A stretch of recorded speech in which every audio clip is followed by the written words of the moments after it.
Bilang kepada raja, kok bisa dia mencegah kemauanmu, menghalang-halangimu dari mendapatkan apa yang kamu kehendaki? Bunuh dia. Akhirnya raja ini terprovokasi, ya, terhasut, sehingga raja ini membunuh Nabi Yahya alaihissalam, membunuh kepalanya dipenggal. Ya. Kenapa? Karena Nabi Yahya ini menghalangi atau memberikan fatwa bahwasanya tidak boleh menikah dengan putri sambung. Ya, hukumnya memang seperti itu dalam syariat itu. Dihadapkan kepalanya Nabi Yahya ini kepada raja sampai ada darahnya yang tumpah. Ini darahnya darah Nabi, bukan darah sembarang orang, darah seorang manusia yang derajatnya luhur menurut Allah Subhanahu wa Ta'ala. Ketika darahnya Nabi Yahya ini tumpah, jatuh ke bumi, bumi ini tidak menyerap darahnya Nabi Yahya alaihissalam. Bahkan darahnya Nabi Yahya ini mendidih para jamaah. Gunakan kesempatan yang masih diberi, moga kita takkan menyesal. Alhamdulillah, di pagi menjelang siang ini kita sekalian masih diberikan kesempatan oleh Allah Subhanahu wa Ta'ala untuk bermuajahah, bertatap muka dalam rangka mencari ridho Allah Subhanahu wa Ta'ala dengan mendengarkan serta mengikuti kajian ilmu agama, acara yang insya Allah penuh berkah yang diselenggarakan oleh panitia Karangwerda Tanggul. Ini saya jadi pengen bertanya para jamaah, untuk rekrutmen anggota niki Ustadz Siroj, ini syaratnya S berapa ini? S1, S2 atau S3? Kalau S1 niku sepuh, kalau S2 sangat sepuh, kalau S3 sangat sepuh sekali nggih. Nah ini kula nggih rada kaget tadi para jamaah ketika ternyata Ustadz Siroj ini adalah ketua dari Karangwerda. Loh, niki ketuanya mawon umur napa masih kinyis-kinyis ngeten niki. Lagi dereng mantu, dereng gadah putu, istrinya masih satu. Ingin apa buatan ibu-ibu? Atau mungkin punya cabang yang kita tidak tahu. Kalau Asik Toko kan cabangnya 2 gitu. Nah, tapi istrinya niki cuman cabang utama apa ada cabang-cabang yang lain? Niki lagi bahaya nih. Alhamdulillah. Para jamaah yang dirahmati oleh Allah Subhanahu wa Ta'ala, ini permisi ya, saya duduk di atas dan sebagian dari panjenengan ya yang S1, S2 ataupun S3 niki duduknya di bawah. Tapi sekali lagi yang jadi tolok ukur itu adalah ketakwaan kita kepada Allah Subhanahu wa Ta'ala. Inna akramakum indallahi atqakum. Kebetulan mawon casingnya ada yang jadi perangkat pemerintah, ada yang ditokohkan dan seterusnya. Tapi yang paling penting itu adalah ketakwaan kita masing-masing. Rasulullah Shallallahu Alaihi Wasallam suatu ketika beliau bersabda, Inna awlan nasi biyal muttaqun man kanu wa haitsukan. Jadi orang yang paling utama monggoipun Rasulullah menurut Kanjeng Nabi Muhammad Sallallahu Alaihi Wasallam itu adalah orang yang bertakwa dimanapun mereka berada dan siapapun mereka, tua maupun muda. Jadi walaupun tua yang penting bertakwa. Jadi itu sabdanya Rasulullah Shallallahu Alaihi Wasallam membicarakan tentang karang werda. Werda itu kan kurang lebih maknanya sepuh, nggih. Saya jadi teringat dengan kisahnya Nabi Zakaria alaihissalam. Nabi Zakaria alaihissalam ini ya adalah seorang nabi yang mulia yang disebutkan di dalam beberapa surat. Di antaranya di surat Ali Imran dan juga surat Maryam. Jadi suratnya namanya itu Ali Imran. Al itu artinya keluarga, Imran ya Imran. Jadi keluarga Imran, bukan Al Imran, bukan, tapi Ali Imran, keluarga Imran. Ya, para ulama mengatakan siapa yang dimaksud dengan Imran di sini? Sebagian ada yang mengatakan Imran di sini adalah Imran, bapak dari Nabi Musa alaihissalam. Jadi bapaknya Nabi Musa dengan Nabi, saudaranya Nabi Musa siapa? Siapa saudaranya Nabi Musa? Siapa? Nabi Harun alaihissalam. Ini nama bapaknya itu adalah Imran. Ada yang mengatakan yang dimaksud dengan Imran di sini itu adalah ayah dari ibunda Maryam, ya. Ali Imran. Itu satu. Kemudian di surat Maryam. Mereka ini ada hubungan keluarga para jamaah, ya. Sayyidah Maryam, Imran, kemudian Nabi siapa tadi? Zakaria. Kita urutkan terlebih dahulu.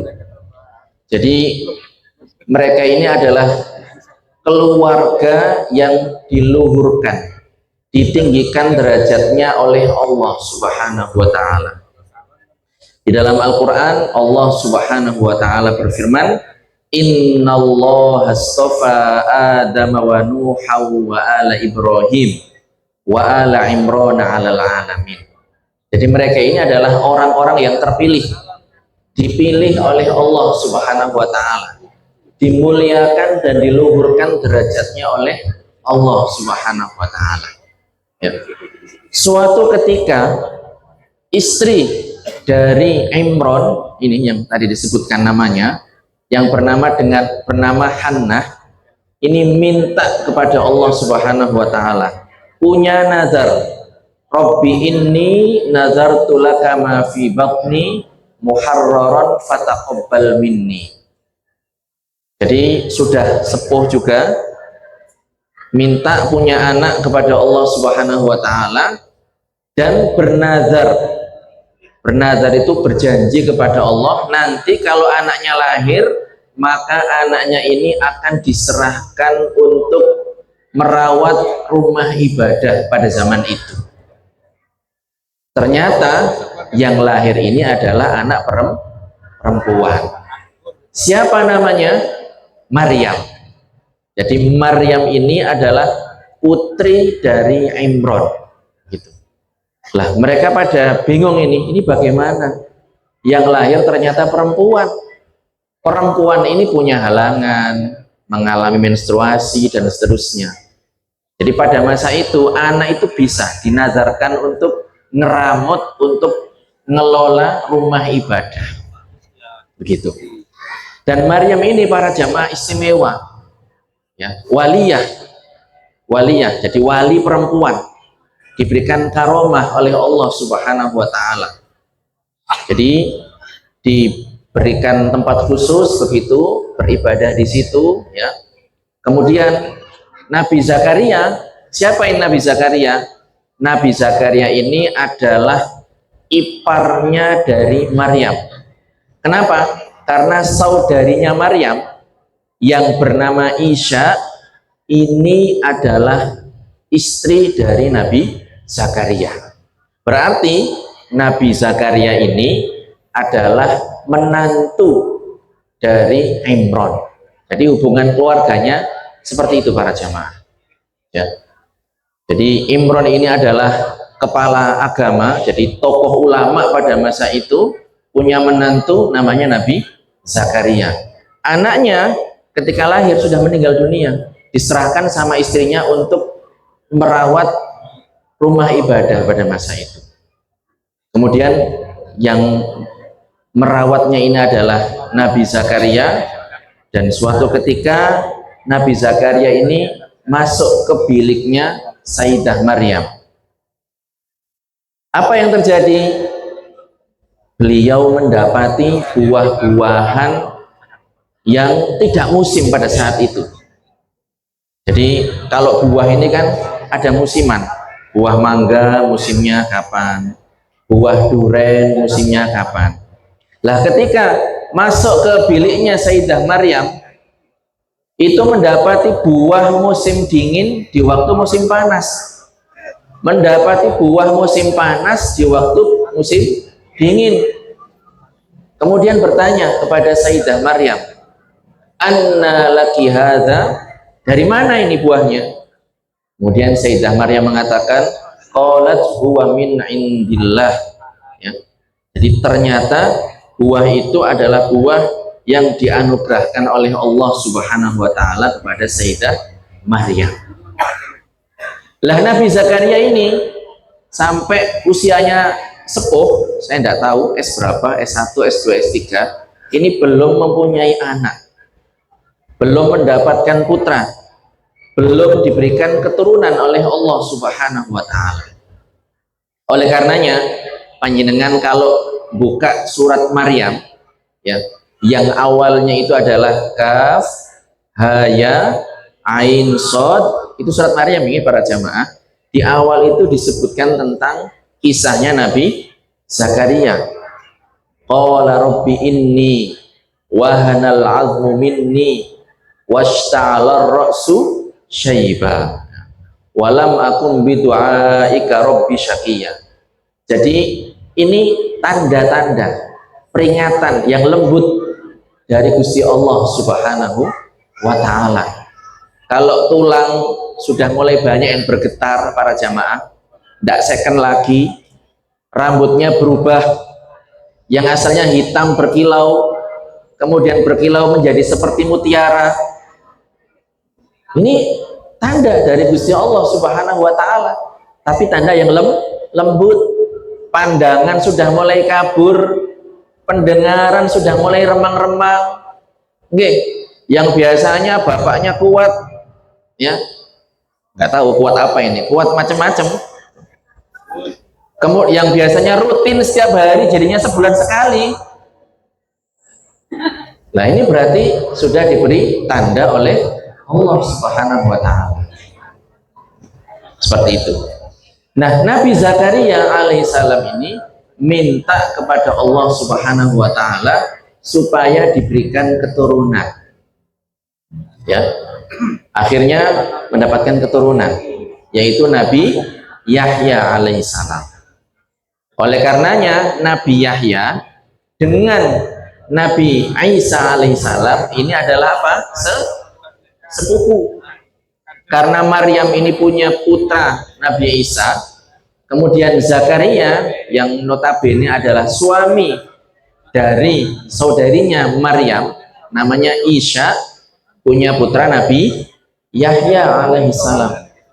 Oleh karenanya Yahya dengan Nabi Isa alaihissalam ini adalah sepupu, dan mereka dua-duanya adalah nabi.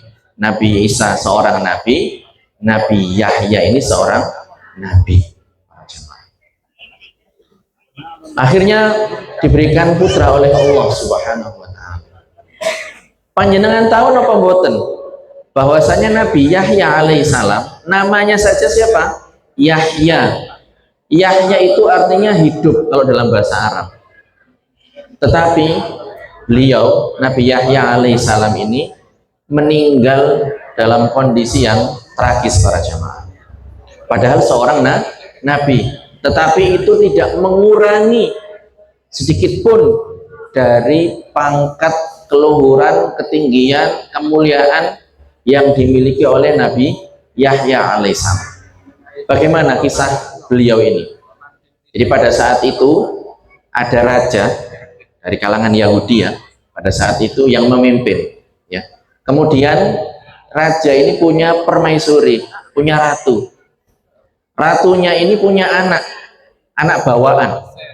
Berarti anaknya ratu ini bukan anaknya raja. Tapi sudah mulai wirda, sudah mulai sepuh, begitu. Kemudian minta kepada raja supaya tetap mendapatkan kenikmatan hidup enak, mewah dan seterusnya.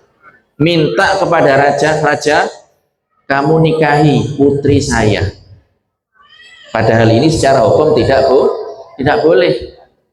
Jadi kalau ada laki-laki menikah mendapatkan seorang perempuan, dapat bonus anaknya perempuan, ya, mendapatkan randa. Nah ini tidak boleh ini para jamaah dinikahi. Ini anak walon, anak sambung ini hukumnya seperti anak kandung, menjadi mahram, tidak bisa dinikahi kalau memang sudah berhubungan badan dengan ibunya. Lah ini ratu ini punya rencana seperti itu supaya tetap hidup nikmat, mewah, enak, meminta kepada raja supaya menikahi putrinya. Kemudian raja ini masih punya rasa takwa kepada Allah Subhanahu wa taala. Sehingga dia tidak langsung menikahi putri angkatnya tersebut, putri sambungnya tersebut. Mau tanya dulu, konsultasi dulu, minta fatwa dulu kepada siapa? Kepada Nabi Yahya alaihissalam. Kemudian dijelaskan, apakah boleh seorang laki-laki itu menikahi putri sambungnya? Jawabannya adalah tentu tidak boleh, haram. Akhirnya disampaikan kepada istrinya, kepada ratu. Kata Nabi Yahya tidak boleh, hukumnya haram. Gitu. Oh ini ratu ini, ya ini perempuan ini, hati-hati ibu-ibu ya. Jadi jangan sampai perempuan ini memberikan pengaruh negatif kepada suaminya atau kepada pasangannya. Bilang kepada raja, kok bisa dia mencegah kemauanmu, menghalang-halangimu dari mendapatkan apa yang kamu kehendaki? Bunuh dia. Akhirnya raja ini terprovokasi, ya, terhasut, sehingga raja ini membunuh Nabi Yahya alaihissalam. Membunuh, kepalanya dipenggal. Ya. Kenapa? Karena Nabi Yahya ini menghalangi atau memberikan fatwa bahwasanya tidak boleh menikah dengan putri sambung. Yang hukumnya memang seperti itu dalam syariat itu. Dihadapkan kepalanya Nabi Yahya ini kepada raja sampai ada darahnya yang tumpah. Ini darahnya darah Nabi, bukan darah sembarang orang. Darah seorang manusia yang derajatnya luhur menurut Allah Subhanahu wa taala. Ketika darahnya Nabi Yahya ini tumpah, jatuh ke bumi, bumi ini tidak menyerap darahnya Nabi Yahya alaihissalam. Bahkan darahnya Nabi Yahya ini mendidih para jamaah. Akhirnya apa?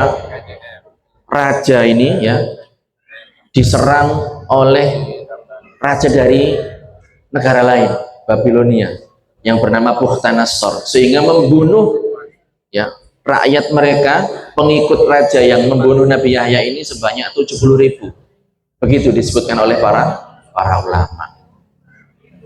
Jadi itu para jamaah kisahnya Nabi Yahya alaihissalam.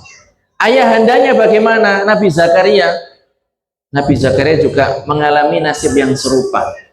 Beliau ini menurut yang disebutkan oleh para ulama tafsir termasuk Nabi yang juga dibunuh oleh kaumnya, oleh kelompok Yahudi. Makanya dalam Al-Quran itu disebutkan waqatlahumul anbiya bi ghairi haq. Jadi termasuk perbuatan dosa yang dikerjakan oleh orang-orang Yahudi ini adalah mereka banyak sekali membunuh para nabi. Nabi Yahya meninggal oleh kaumnya sendiri, oleh raja yang tadi telah kita sebutkan. Kemudian Nabi Zakaria, ayahandanya juga sama seperti itu para jamaah. Kalau Nabi Isa alaihissalam bagaimana? Kalau Nabi Isa ceritanya lain lagi. Nabi Isa ini tidak dibunuh, tidak disalib, tetapi beliau diangkat oleh Allah Subhanahu wa taala ke langit pertama. Yang nanti pada hari menjelang kiamat Nabi Isa ini akan turun ke bumi untuk membinasakan Dajjal.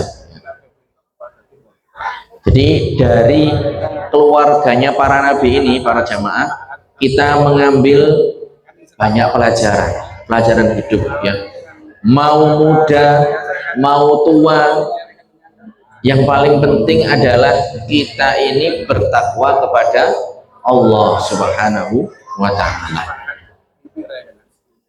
Seperti itu ya. Dan Nabi Isa alaihissalam sudah memperingatkan kita terkait bahayanya dunia. Kita semuanya yakin tanpa terkecuali ya, mau usianya masih di bawah 40, mau 60, mau 70 lebih ataupun kurang, pada akhirnya kita semuanya ini akan meninggalkan dunia yang fana ini. Dan Nabi Isa alaihissalam ini sudah memberikan peringatan kepada kita tentang bahayanya dunia. Oleh karenanya para jamaah, semua yang kita kerjakan, panjenengan misalnya rutin cek kesehatan sebagaimana program yang tadi disampaikan oleh Bapak Camat misalnya, tujuannya adalah supaya kita hidup di dunia ini menjadi orang-orang yang bermanfaat ya, menjadi orang-orang yang selamat ya, bahagia tidak hanya di dunia tetapi juga berlanjut sampai di akhirat. Oleh karenanya harus hati-hati dengan tipu muslihat dunia yang sudah diperingatkan oleh Nabi Isa alaihissalam. Suatu ketika Nabi Isa alaihissalam ini sedang berjalan-jalan.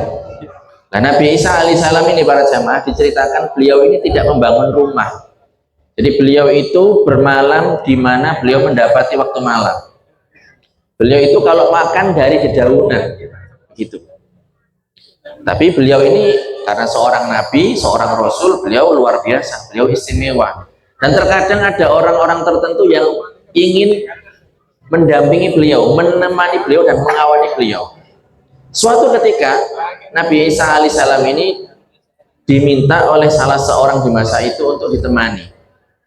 Kemudian Nabi Isa alaihissalam mengizinkan dan akhirnya mereka berdua ini melakukan perjalanan ya. Mereka berbekal dengan 3 potong roti para jemaah. Akhirnya berjalan, kemudian setelahnya bersinggah di satu tempat, kemudian mereka memakan bekal yang mereka bawa, 3 potong roti begitu. Apa yang terjadi? 1 potong roti dimakan oleh Nabi Isa alaihissalam, 1 potong roti yang kedua dimakan oleh orang yang menemani Nabi Isa alaihissalam. Kemudian Nabi Isa meninggalkan majelis menuju sungai cari minum atau mengerjakan sesuatu yang lain. Ketika Nabi Isa alaihissalam kembali ke tempat, ternyata apa yang terjadi? Roti yang ketiga ini sudah tidak ada. Roti yang ketiga sudah tidak ada. Kemudian Nabi Isa mengatakan, siapa yang makan roti yang ketiga?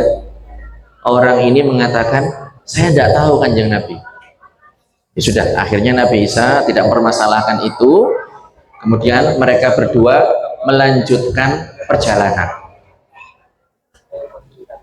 Kemudian di tengah perjalanan, sudah lama begitu, Nabi Isa mendapati induk kijang. Induk kijang dengan 2 anaknya. Jadi ada seekor kijang induk beserta 2 anak kijang. Kemudian Nabi Isa alaihissalam memanggil satu dari anak kijang tersebut. Karena Nabi, karena Rasul, manusia luar biasa, nurut. Kijangnya datang, anak kijangnya datang, disembelih, diolah, kemudian dimakan oleh Nabi Isa dengan orang tersebut para jamaah. Setelahnya tulang belulang dari kijang ini dikumpulkan, kemudian Nabi Isa alaihissalam mengatakan, kum biiznillah, berdirilah dengan izin Allah subhanahu wa ta'ala. Akhirnya apa? Tulang belulang dari anak kijang ini menyatu kembali, kemudian hidup lagi. Kalau panjenengan bisa mboten kados ngoten para jamaah? Nggak bisa nggih? Ya. Ngumpulin tulang-tulang ayam tangio sampai ping 1 juta pun tetap kayak gitu. Tapi karena ini Nabi Isa alaihissalam, seorang nabi, seorang rasul, diberikan mukjizat oleh Allah subhanahu wa ta'ala, anak kijang ini berdiri kembali, hidup lagi, kemudian lari ke induk kijangnya. Lalu Nabi Isa alaihissalam ini bertanya kepada orang yang menemaninya, demi Allah yang menunjukkan kepadamu mukjizat yang luar biasa ini, siapa yang makan roti yang ketiga? Orang ini lagi-lagi mengatakan, saya tidak tahu. Jadi tidak mengaku. Nabi Isa karena seorang nabi mendapatkan informasi gaib dari Allah subhanahu wa ta'ala. Sudah, akhirnya tidak dipermasalahkan lagi, keduanya melanjutkan perjalanan kembali. Lanjut begitu hingga sampai di suatu tempat. Nabi Isa alaihissalam ya mengambil pasir. Kemudian beliau mengatakan, kun zahaban biiznillah, jadilah emas dengan izin Allah subhanahu wa ta'ala. Ya jadi emas karena seorang nabi, seorang rasul. Kalau Pulau Pali panjenengan ya, misalnya ke toko bangunan, kemudian pesen tuku pasir sak truk, jenengan bilang dadi yo emas, ya nggak bakal jadi emas. Nah tapi karena ini Nabi Isa, seorang nabi, seorang rasul, beliau mengatakan seperti itu dengan izin Allah, ya pasir itu menjadi emas. Akhirnya Nabi Isa alaihissalam membagi emas itu menjadi 3 bagian, dibagi menjadi 3 bagian, sepertiga, sepertiga, sepertiga. Kemudian Nabi Isa mengatakan, sepertiganya buat saya, sepertiganya buat kamu, sepertiganya buat orang yang ngambil potongan roti yang ketiga. Akhirnya orang ini ngaku, saya yang ngambil. Nabi Isa, kalau sudah kena harta kayak gitu para jemaah, akhirnya Nabi Isa mengatakan, sudah, kamu ambil semua emas ini dan kamu jangan menemani saya lagi. Kurang lebih seperti itu ya. Akhirnya orang ini matanya sudah terbelalak karena dia mendapatkan semua emas ya yang sudah didoakan oleh Nabi Isa tadi. Dalam kondisi orang ini sedang menikmati harta yang baru sudah dia dapatkan, tiba-tiba datang 2 orang penyamun. Penyamun itu orang yang perampok begitu para jamaah.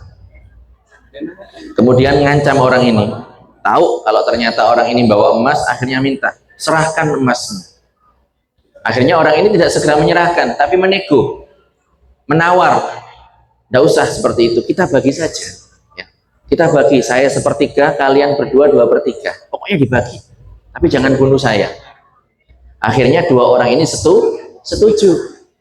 Sudah, saya titip dulu emasnya di sini, saya akan cari makanan buat kita. Akhirnya apa? Orang ini pergi mencari makanan. Di tengah perjalanan mencari makanan, ya, 2 kelompok orang ini saling melakukan makar, rencana untuk mencelakai yang lain. Orang ini mengatakan, oh ini tidak bisa, ini emasnya harus menjadi milik saya semuanya. Akhirnya dia punya rencana untuk memberikan racun di makanan yang nanti akan dia beli, akan dia bawa. Kemudian 2 orang ini yang penyamun tadi juga sama, punya rencana jahat. Oh ini emasnya harus jadi milik kita berdua, kenapa harus dibagi menjadi 3? Sudah, nanti kalau orangnya datang kita bunuh. Begitu. Akhirnya orang ini datang ya, membawa makanan yang sudah diracun, kemudian langsung dibunuh sama 2 penyamun atau perampok tadi. Setelah dibunuh, 2 orang ini memakan makanan yang dibawa oleh orang yang tadi mencari makanan. Akhirnya semuanya meninggal dunia para jemaah. Jadi 3 orang ini mati dan emasnya ada di situ. Kemudian Nabi Isa alaihissalam datang bersama para pengikutnya mengatakan, hadi dunya fahdharuha. Muniku lho rek dunya iku, makane kalian yang hati-hati. Begitu, kurang lebih seperti itu. Oleh karenanya para jamaah, nggih, mumpung kita ini diberikan banyak kesempatan baik oleh Allah Subhanahu wa taala, kesempatan hidup, kesempatan untuk berbuat baik, ya kita manfaatkan dengan sebaik-baiknya. Kita manfaatkan dengan semanfaat-manfaatnya. Begitu. Panjenengan yang usianya sudah melebihi 60 tahun, ini kan berarti secara hitungan itu sudah melebihi usia yang diberikan kepada baginda Rasulullah Shallallahu Alaihi Wasallam. Jadi sudah mendapatkan nikmat dari Allah Subhanahu Wa Taala, diberikan kesempatan hidup oleh Allah Subhanahu Wa Taala. Oleh karenanya, apa-apa yang kurang dari masa yang terdahulu, masa muda yang terdahulu, ya ini kita bereskan, kita selesaikan, kita benahi di masa sekarang. Kullu nafsin dha'iqatul maut. Ini bukan menakut-nakuti para jamaah, karena memang mati itu nggak lihat umur nih.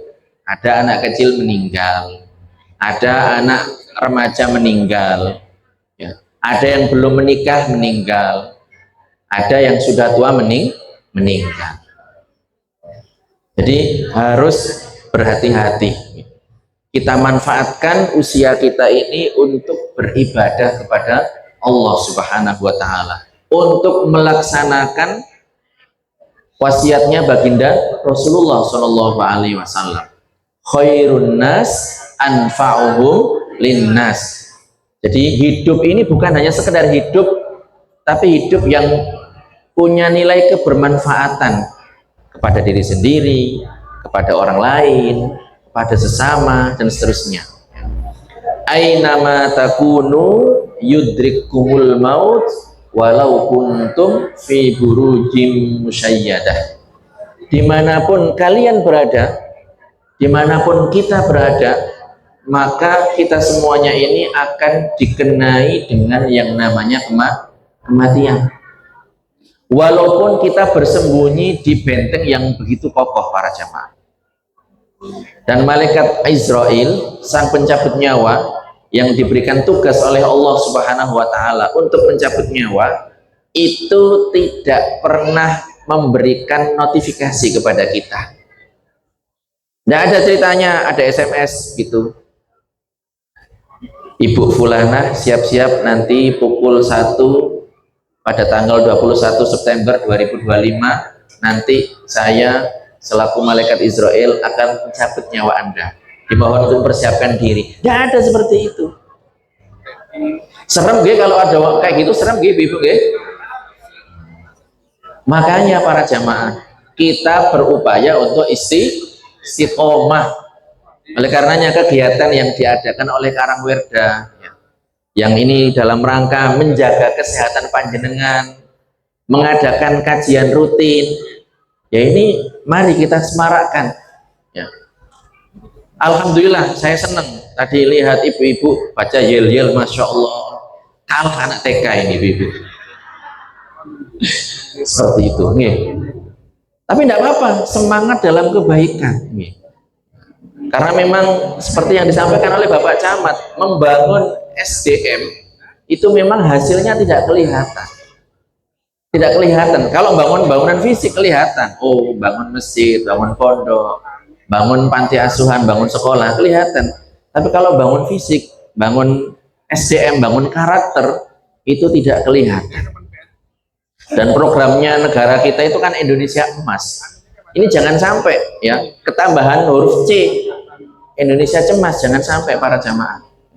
Jadi panjenengan niati ya, alhamdulillah saya punya anak, mumpung diberikan fisik yang sehat oleh Allah Subhanahu wa taala, anak saya akan saya didik sebagaimana yang diajarkan oleh baginda Rasulullah Shallallahu alaihi wasallam. Seperti itu. Alhamdulillah mumpung saya diberikan sehat, kalau sebagai seorang istri misalnya, saya akan berbakti kepada suami. Begitu juga bapak suami, alhamdulillah mumpung saya masih diberikan fisik yang sehat, saya akan berbuat baik kepada istri saya, ladang pahala saya. Jadi seperti itu, saling melengkapi, saling memberikan kebermanfaatan. Sebagaimana sabdanya Rasulullah tadi, khairun nas anfa'uhum linnas. Namun demikian para jamaah, ya, tetap kita harus prepare, mempersiapkan diri kita. Fisik monggo dirawat, dijaga, tapi ada yang paling penting juga untuk dijaga, yaitu hati. Ya, dalam hati disebutkan inna fil jasadi mudghah idza salahat salahal jasadu kullu wa idza fasadat fasadal jasadu kullu ala wahyal qalb. Jadi dalam tubuh manusia itu ada anggota badan. Kalau anggota itu, ya organ itu baik, maka semuanya akan baik. Tapi kalau buruk, busuk, yaitu akan menyebar kemana-mana efeknya. Bagian itu tidak lain dan tidak bukan adalah al-qalb. Diterjemahkan biasanya hati. Padahal makna sebenarnya itu adalah jantung. Tapi maksudnya para jamaah, hati di sini itu adalah yang mengontrol anggota badan yang lain. Makanya para ulama mengatakan al-qalbu amirul jawarih. Jadi hati itu adalah pengendali anggota badan. Kalau orang hatinya bagus, baik, ya maka akan mengarahkan anggota tubuhnya untuk melakukan hal-hal yang baik.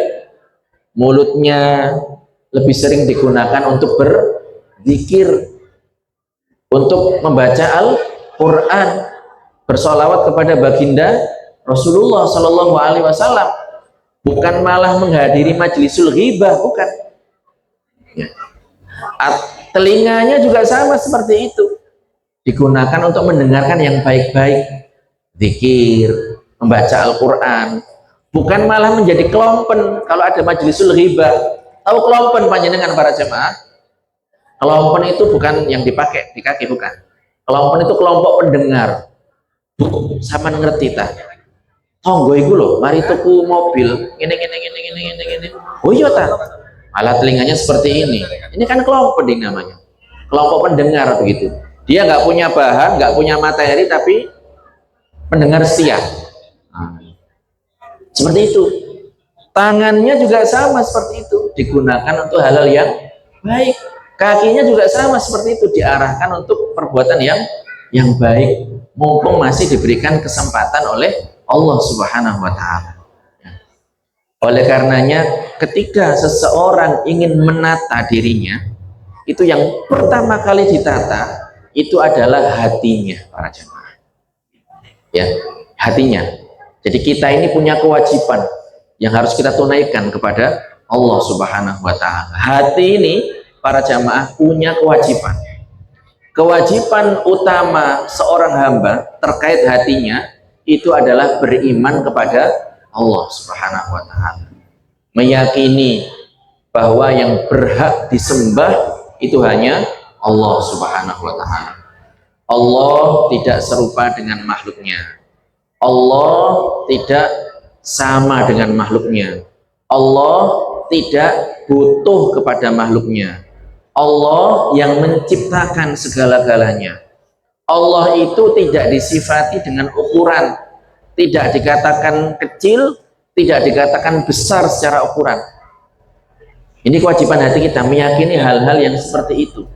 Oleh karenanya ketika mengatakan Allah Maha Besar, itu maksudnya adalah bukan dari segi ukuran, tapi dari segi pangkat dan kedudukan. Contohnya nih, sekarang ini kita kan kedatangan orang besar, ada Bapak Camat, ada Bapak dan Ramil, tapi secara fisik beliau kan ya bukan orang besar fisiknya kan. Berapa kilo Pak dan Ramil? Kan boten itu kan yang dimaksud. Kita kedatangan orang besar, bukan besar fisiknya, bukan, tapi pangkatnya, kedudukannya, begitu. Ya, itu dipakai dalam bahasa kita. Sama juga ketika kita dalam sholat, mengawali sholat membaca Allahu Akbar, Itu dalam keyakinan hati kita adalah meyakini bahwasanya Allah itu besar bukan dari segi ukuran, tapi dalam pangkat dan kedudukan. Tidak ada yang lebih besar daripada Allah Subhanahu wa Ta'ala. Kemudian meyakini bahwasanya Allah Subhanahu wa Ta'ala itu mengutus para nabi dan rasul. Kalau di zaman kita, ya, nabi yang kita ikuti adalah Nabi Muhammad Sallallahu Alaihi Wasallam. Kita harus meyakini bahwa apa yang beliau sampaikan semuanya adalah benar. Tidak ada keraguan dengan apa yang disampaikan oleh Nabi Muhammad Sallallahu Alaihi Wasallam. Nah, sebagai bentuk motivasi, suatu ketika Nabi Muhammad ini berkata kepada seorang sahabat yang bernama Abu Dzar Al-Ghifari. Beliau mengatakan, "Ya Aba Dzarrin, la antaghdua fata'allama ayatan min kitabillah khairun laka min an tusalliya mi'ata raq'ah." Ya Aba Dzarrin, la antaghdua fata'allama baban minal ilmi khairun laka min an tusalliya alfa raq'ah.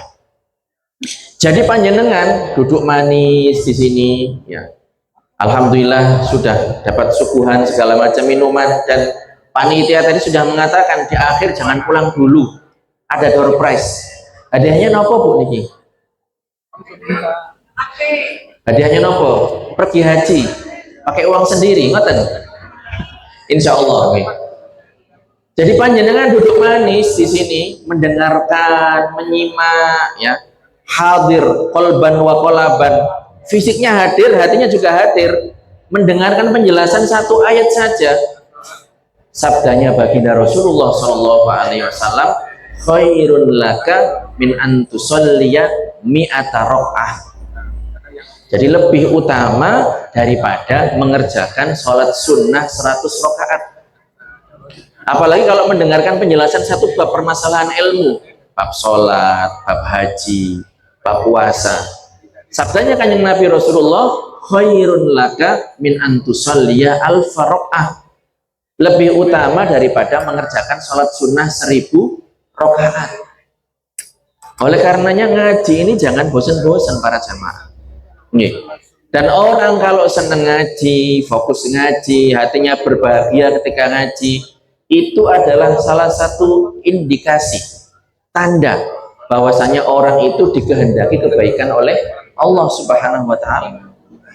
Tapi kalau ngaji ini kok umek usrek begitu ya, ada paku di bokongnya atau ada tepung di matanya, ngantuk begitu, tekdung begitu. Jadi kalau waktunya senam semangat, waktunya yel-yel ngalang-ngalain anak TK. Tapi kalau waktunya ngaji, disebutkan ayat, disebutkan hadis, umek usrek kayak gitu, ya. Kok kamari-mari sih ceramah ini? Nauzubillah, penceramah dirasani. Ini apa buat ibu-ibu? Oh, ndak ilok jenengan iki. Jangan sampai seperti itu. Ya kita lawan hawa nafsu kita. Ngaji ini lebih utama daripada salat sunnah 1000 rakaatnya. Jadi Rasulullah bersabda, ya, may yuridillahu bihi khairan yufaqihu fiddin. Orang itu kalau dikehendaki kebaikan oleh Allah Subhanahu wa Ta'ala, maka akan dimudahkan untuk ngaji, belajar ilmu agama.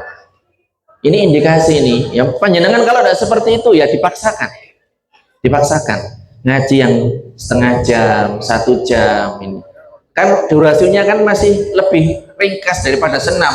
Kalau senam 2 jam, oh sampai keringetan, ya, sampai kelaminnya bedah, ya. Saking semangatnya, ayo Bu, jangan kalah Bu, begitu kan? Jangan sampai. Jadi harus imbang begitu loh. Jaga fisik ya penting, jaga hati lebih penting. Tadi sudah saya sebutkan, idza sholaha sholahal jasadu kulluh wa idza fasadat fasadal jasadu kulluh. Jadi kewajiban hati ini harus dilaksanakan. Beriman kepada Allah Subhanahu wa Ta'ala, ya. Beriman kepada baginda Rasulullah Sallallahu Alaihi Wasallam. Ikhlas.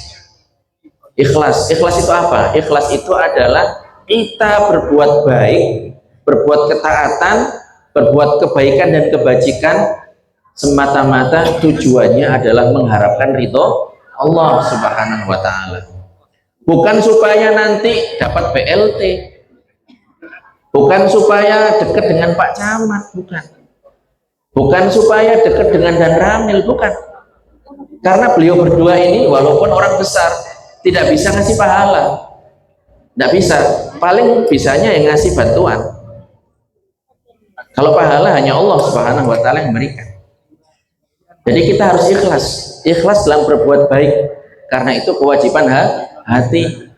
Kalau panjenengan semangat dalam kegiatan yang diadakan oleh Karangwerda, ya, pengajian atau apapun, niatnya monggo ditata, semata-mata mengharapkan ridho Allah Subhanahu wa Ta'ala. Kemudian juga termasuk kewajiban hati adalah sabar. Sabar ini para jamaah ada dua macam, ya. Ada tiga macam. Sabarnya ada tiga macam. Sabar yang pertama adalah sabar dalam melaksanakan segala perintah Allah Subhanahu wa Ta'ala. Jadi kalau pagi-pagi kita punya kewajiban sholat subuh, ya kita bangun, sabar. Kalau siang-siang di bulan Ramadan kita diperintahkan untuk berpuasa, walaupun ada makanan, ada apa, ya kita sabar. Yang ngerokok sabar, nunggu sampai nanti waktunya berbuka. Ini sabar dalam rangka melaksanakan perintah Allah Subhanahu wa Ta'ala. Sabar yang kedua adalah sabar menahan diri dari melaksanakan segala perkara yang diharamkan oleh Allah Subhanahu wa Ta'ala. Ya. Yang laki-laki harus sabar. Ingat, kalau di rumah punya istri, sama juga yang istri juga harus sabar. Kalau seandainya suaminya dicoba kekurangan dalam masalah rezeki, nah ini sabar dalam menahan diri dari melaksanakan perkara-perkara yang diharamkan oleh Allah Subhanahu wa Ta'ala. Sabar yang terakhir adalah sabar dalam menghadapi musibah, ya. Jadi kalau orang itu ditimpakan musibah kepadanya, dibuat anaknya meninggal, suaminya yang ganteng itu meninggal duluan, atau istrinya yang cantik itu meninggal duluan, ya, atau mobilnya ini kecelakaan, atau tokonya kebakaran, maka tidak ada pilihan lain kecuali sabar para jemaah. Kita harus bisa mengambil ilmu dari tukang parkir. Jangan tahu ya tukang parkir ya. Tukang parkir mobil itu mau dititipin mobil bagus, mobil jelek, kalau yang punya ngambil diberikan apa, dicegah, tidak boleh ngambil. Bilang misalnya, oh ini mobil Pajero nggak boleh diambil, tidak seperti itu. Jadi mobil bagus, mobil jelek, kalau yang punya ngambil ya dikasih. Ya. Mau NMAX, mau mobil ini listrik ini, kalau diparkir diambil sama yang punya ya diberikan. Kita juga sama seperti itu. Kita harus yakin lillahi ma'ata walillahi ma'akhad. Allah itu adalah pemilik apa yang Allah berikan, dan Allah juga pemilik apa yang Allah ambil dari para hambanya. Para jamaah yang dirahmati oleh Allah Subhanahu wa Ta'ala, terakhir saya ingin mengingatkan sabda baginda Rasulullah Shallallahu Alaihi Wasallam. Jadi hidup memang tidak untuk selama-lamanya, tetapi Rasulullah sudah memberikan tips, sudah memberikan ilmu kepada kita bahwasanya walaupun kita sudah meninggal dunia, kita masih bisa bermanfaat untuk orang lain. Jadi tadi kan sudah saya sebutkan, khairun nas anfa'uhum linnas. Apakah orang yang meninggal ini masih bisa bermanfaat? Masih. Dalam hadis disebutkan, idza mata banu adama in qata'a amaluhu illa min salas. Jadi kalau manusia itu meninggal, keturunan Nabi Adam itu meninggal, manusia mati, wafat, maka amal ibadahnya terputus. Artinya dia tidak bisa sholat lagi, tidak bisa baca Al-Quran lagi, tidak bisa puasa lagi, karena amaliyah taklifiyah itu sudah meninggal. Tetapi ada amalan-amalan yang dia kerjakan, walaupun dia sudah meninggal dunia, pahalanya ini masih terus mengalir. Apa saja itu? Rasul menyebutkan 3 perkara di sini. Sebenarnya ada yang lain ya para jamaah, tapi di hadis ini disebutkan 3 perkara. Beliau mengatakan shadaqatin jariyah, sedekah jariyah. Sedekah di jariyah di sini para ulama menyebutkan yang dimaksudkan adalah wakaf. Jadi kalau ada orang mewakafkan bangunan, mewakafkan tanah dan seterusnya, maka bangunan ini, tanah ini selagi dimanfaatkan untuk kebaikan, maka orang ini walaupun sudah meninggal dunia masih mendapatkan aliran pahala. Kemudian yang kedua adalah au ilmin yuntafa'u bihi, atau ilmu yang bermanfaat. Ilmu yang bermanfaat. Jadi orang yang punya ilmu ya, kalau diajarkan ya, dituliskan begitu, maka ilmunya itu berarti termasuk kategori ilmu yang bermanfaat. Walaupun orang ini sudah meninggal dunia, maka dia masih mendapatkan aliran pahala. Dan yang ketiga, dan ini penting sekali karena kaitannya dengan warga, orang-orang sudah sepuh ya, dan tadi sudah saya sebutkan membahas masalah keturunan, adalah awwaladin sholihin yad'ulah. Jadi anak soleh yang mendoakan. Saya yakin kita semua tanpa terkecuali ingin mendapatkan anak-anak yang soleh. Tapi anak yang soleh itu tidak hanya di mulut saja para jamaah.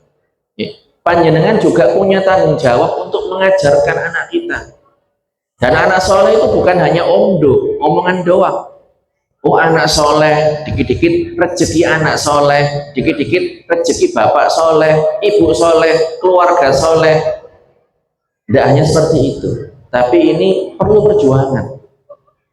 Oleh karenanya mumpung panjenengan diberikan kesempatan hidup oleh Allah Subhanahu wa Ta'ala, silahkan berbahagia, silahkan isi hidup dengan berbagai macam kegiatan yang bermanfaat, tetapi jangan sampai meninggalkan generasi yang nanti setelah kita meninggal ini mereka tidak mendoakan kita. Jadi itu para jamaah, mudah-mudahan apa yang saya sampaikan bermanfaat, mudah-mudahan kita diberikan kesehatan, kesehatan lahir, kesehatan batin, diberikan kebahagiaan dan keselamatan di dunia dan di akhirat. Hajat-hajat kebaikan kita yang belum terpenuhi semoga segera dikabulkan oleh Allah Subhanahu wa Ta'ala ya.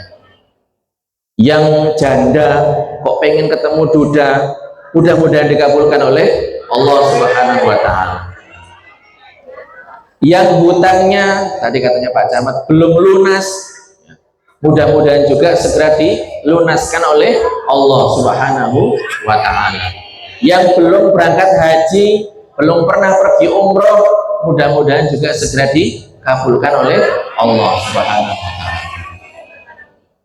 Demikian yang saya sampaikan, mudah-mudahan bermanfaat. Wallahul muwaffiq ila aqwamit thoriq. Hadanallahu wa iyyakum ajma'in. Barakallahu fikum. Saya akhiri, assalamualaikum warahmatullahi taala wabarakatuh. Ayo ke Syama, pondok penuh berkah, belajar ilmu agama, hidup jadi lebih indah. Kitab suci dipelajari, hadis Nabi dimengerti.